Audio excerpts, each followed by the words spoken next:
Welcome to திவ்யநிதின் YouTuber. இன்றைக்கி என்ன பார்க்க போகிறோன்னா, கொழுக்கட்டை விநாயகர் சதுர்த்திக்கு சிம்பிளாக ரெடி பண்ணுறது எப்படின்னு பார்க்கலாம். இங்கே ஒரு பாத்திரத்தில் 100 உலக்கில் 1 உலக்கு கடலைப்பருப்பு எடுத்திருக்கேன். அதை 2 தடவை கழுவிட்டு கொஞ்சமாக தண்ணி சேர்த்துருக்கேன். ஸ்டவ் ஆன் பண்ணிவிட்டு இந்த 5 நிமிஷம் கொதிக்கிற வரைக்கும் இந்த பருப்பு வெந்தால் போதும். அதாவது கொதிக்க ஆரம்பித்ததுக்கப்புறம் 5 நிமிஷம் அடுப்பில் இருந்தால் போதும். தண்ணி வடிகட்டி அப்படியே எடுத்து வச்சிடலாம். இங்கே ஒரு 1/2 கிலோ மாவு எடுத்திருக்கேன். அது கூட கொஞ்சமாக உப்பு சேர்த்துருக்கேன். ஒரு 1/2 டேபிள் ஸ்பூன் உப்பு சேர்த்து நல்லா கலந்து விட்டுக்கலாம்.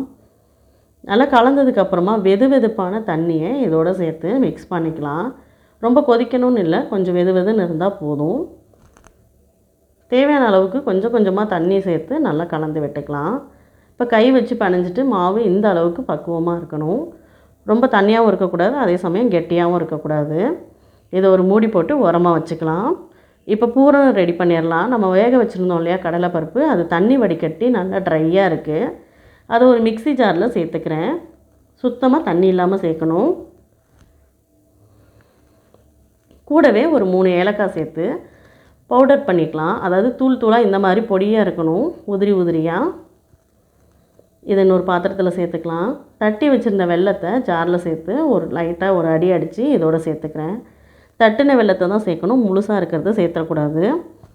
இப்போ நல்லா மிக்ஸ் பண்ணி வச்சுக்கலாம். இப்போ கடலைப்பருப்பு வெல்லம் சேர்த்த பூரணம் ரெடியாக இருக்குது. இது அப்படியே இருக்கட்டும்.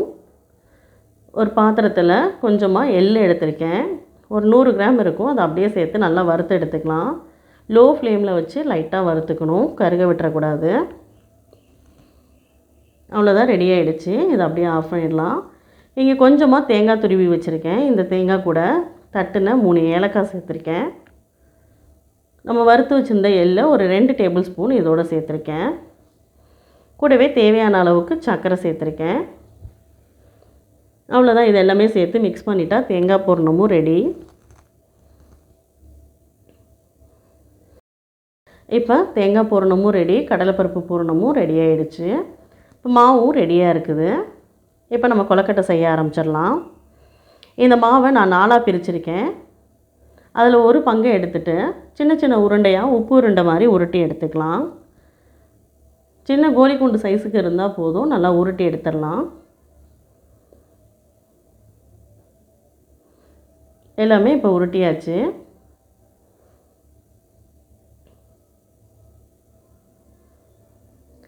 இன்னொரு பங்கு மாவு எடுத்துக்கலாம். அதை நம்ம தேங்காய் பூரணம் வச்சு கொழுக்கட்டை ரெடி பண்ணலாம்.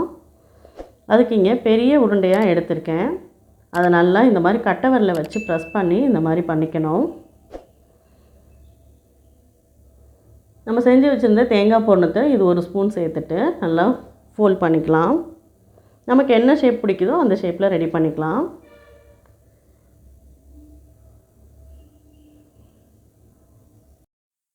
இந்த மாதிரி செய்ய வரலைன்னா அச்சு இருக்குது இல்லையா, அதில் கூட இந்த மாதிரி ரெடி பண்ணிக்கலாம்.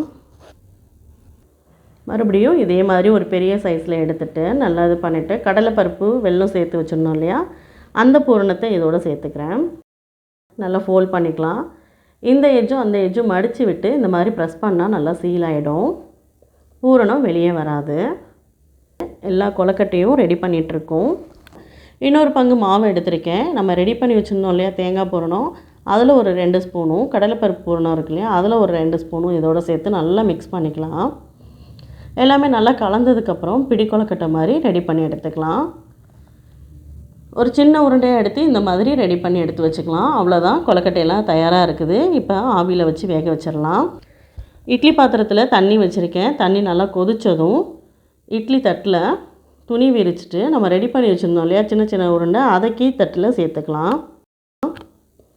இப்போ மேலே தட்டு வச்சுட்டு மறுபடியும் பெருசாக ரெடி பண்ண எல்லா கொழுக்கட்டையும் இதில் சேர்த்து ஒரு 5 நிமிஷம் போல் ஹை ஃப்ளேமில் வேகட்டும்.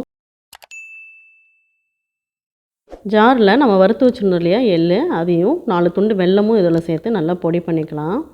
இதை ஒரு தட்டில் சேர்த்துட்டு சின்ன சின்ன உருண்டையாக பிடிச்சி எடுத்துக்கலாம்.